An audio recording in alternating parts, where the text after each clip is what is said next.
والصلاة والسلام على سيد الأنبياء والمرسلين أما بعد فأعوذ بالله من الشيطان الرجيم بسم الله الرحمن الرحيم قال تبارك وتعالى في القرآن المجيد والفرقان الحميد اهدنا الصراط المستقيم صراط الذين أنعمت عليهم وقال تبارك وتعالى في مقام آخر اطیعوا اللہ واطیعوا الرسول وأولی الامر منکم وقال تبارک وتعالی فی مقام آخر فصل کیا.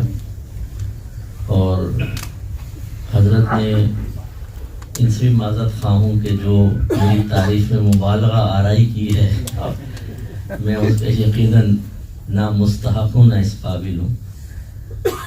یہ تو اتنی بات تو بالکل درست ہے کہ اللہ تعالیٰ نے ایک طویل عرصے سے فتویٰ کی افتاء کی خدمت سر انجام دینے کا موقع فراہم کیا ہے اور کم و بیش 30 سال ہو گئے میری زندگی کے کہ بالکل بالاستقامت مطلب اس فیلڈ سے وابستہ ہوں اور کام ہو رہا ہے. لیکن مطلب ہماری حیثیت اب بھی ایک طالب علم کی ہے. ہم نے اپنے اکابرین سے یہی سیکھا ہے کہ جب عالم خود کو عالم سمجھنا شروع کر دے تو وہ عالم رہتا نہیں ہے. تو ہم طالب علم ہیں، بزرگ ہیں، تعریفات کر دیتے ہیں اور حوصلہ افزائی کے لیے کلمات کہہ دیے جاتے ہیں، لیکن صحیح بات یہ ہے کہ ہم اس قابل نہیں ہیں. اعلیٰ حضرت کے قدموں کی خاک بن کر رہیں، اعلیٰ حضرت فیض جاری کریں. اور جیسے حضرت نے فرمایا بالکل حق فیض اعلیٰ حضرت ہی ہے کہ جو کچھ ہمارے پاس ہے سب میرے آقا میرے مولا اعلیٰ حضرت کا فیض ہے، ہمارے اساتذہ کی برکات ہے. اور میرے تقریباً اساتذہ وہ ہیں جن تک اعلیٰ حضرت کا فیض ہے. مولانا سردار احمد خان صاحب ہندوستان گئے اور وہاں باقاعدہ علم حاصل کیا.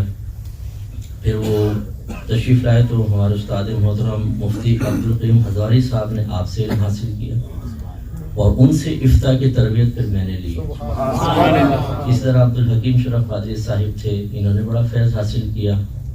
ہندوستان کا تو بڑا فیض ہے مطلب علمی لحاظ سے، کیونکہ بریلی جو ہے وہ علم کا ایک بڑا مرکز ہمیشہ رہا ہے. اور پھر عبدالحکیم شرف قادری صاحب جنہوں نے اگر ان کی زیارت کی ہو تو بلا مبالغہ کہہ سکتے ہیں چلتا پھرتا اللہ کا ولی تھا. ان سے بھی فیض حاصل کیا الحمدللہ، تو یہ برکت ہوتی ہے. تو چونکہ یہ اعلیٰ حضرت رضی اللہ تعالیٰ عنہ کا عرس مبارک ہے، اسی نسبت سے میں چند باتیں عرض کروں گا. کچھ میٹھی ہوں گی اور کچھ شاید تلخ بھی محسوس ہوں، تو شروع میں ہی عرض کر دوں، نظر انداز کر دیجیے گا. میرے آقا نعمت امام اہل سنت سن 1856 میں دنیا میں جلوہ افروز ہوئے اور سن 1921 میں آپ کا وصال ہوا. اس اعتبار سے تقریباً 100 سال کمپلیٹ ہو گئے ہیں آپ کے دنیا سے پردہ فرمائے ہوئے. لیکن جب آپ کے علمی ذخیرے، آپ کے شاگرد، آپ کے تلامذہ، آپ کے خلفاء اور آپ کے فیض کو دیکھتے ہیں تو ایسا لگتا ہے جیسے یہ کل کی ہی بات ہے. وہ فیض ایسا ہے، وہ دریا ایسا ہے کہ منقطع ہونے کا نام نہیں لے رہا اور انشاءاللہ قیامت تک منقطع ہوگا نہیں، یہ جاری رہے گا. تو اعلیٰ حضرت رضی اللہ تعالیٰ عنہ ایک علمی گھرانے میں پیدا ہوئے. آپ کو پتہ ہے یہ افغانی گھرانہ تھا، بڑھیج قبیلے سے آپ لوگوں کا تعلق ہے. افغان سے مائگریٹ کیا تھا، افغانستان سے لاہور تشریف لائے تھے آبا و اجداد، پھر وہاں سے بریلی شریف تشریف لائے. اس کا مطلب یہ ہوا کہ اردو اعلیٰ حضرت کی مدر لینگویج نہیں تھی، ہے نا، وہ تو فارسی یا پشتو. لیکن میرے آقا نعمت امام علیہ سنت نے جو اردو میں تحریر کی ہے، بڑے بڑے اردو دان بھی اس کو نہیں سمجھ سکتے، مشکل میں پڑ جاتا. تو اعلیٰ حضرت نے پھر باقاعدہ ابتدائی تعلیم مختلف اساتذہ سے لی ہے، لیکن بہت مختصر. تقریباً جو کتابیں ہیں وہ اپنے والد صاحب سے آپ نے پڑھی، مولانا نقی خان صاحب رحمۃ اللہ علیہ، ان سے تقریباً تکمیل کی. اب یہ بات جو حالا کہتے ہیں کہ اعلیٰ حضرت نے فلاں دارالعلوم سے پڑھا، یعنی جہالت کی انتہا ہے. فلاں دارالعلوم، فلاں دارالعلوم، ارے بھائی آپ تاریخ اٹھا کے پڑھیں. وہ ایسا علمی خاندان تھا، کسی اور جگہ جانے کی ضرورت ہی نہیں.